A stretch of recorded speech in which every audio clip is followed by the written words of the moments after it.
السلام علیکم۔ آج کی کہانی کا عنوان ہے تکلیف کی قدر و قیمت۔ ایک بادشاہ کشتی میں بیٹھا سیر کر رہا تھا۔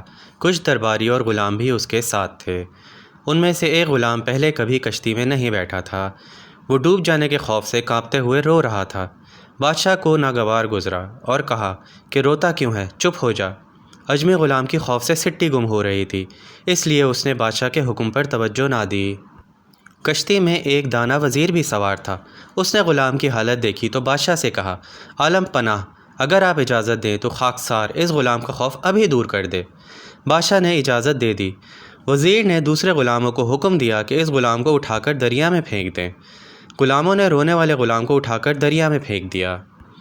جب وہ 2-4 غوطے کھا چکا تو وزیر نے غلاموں سے کہا کہ اب اسے دریا سے نکال کر کشتی میں سوار کرو۔ چنانچہ غلاموں نے اسے واپس کشتی میں کھینچ لیا۔ اب وہ غلام جو ڈوب جانے کے خوف سے ٹسوے بہا رہا تھا، بالکل خاموش اور پرسکون ہو کر ایک طرف بیٹھ گیا۔ بادشاہ کو اس بات پر بڑی حیرانی ہوئی۔ اس نے وزیر سے اس کی وجہ دریافت کی۔ وزیر نے جواب دیا، حضور والا، اس نے دریا میں کبھی غوطہ نہیں لگایا تھا۔ غوطہ کھانے کی تکلیف اٹھائی تو اسے آرام کی قدر آئی۔ جس نے کبھی کوئی تکلیف نہ دیکھی ہو وہ آرام کی قدر کیا جانے۔ یہ تھی ہماری آج کی کہانی، تکلیف کی قدر و قیمت۔ اگر آپ لوگوں کو یہ کہانی پسند آئی ہے تو اس ویڈیو کو لائک کیجیے اور شیئر کیجیے، اور اپنی آراء سے کمنٹ سیکشن میں ضرور آگاہ کیجیے۔ شکریہ۔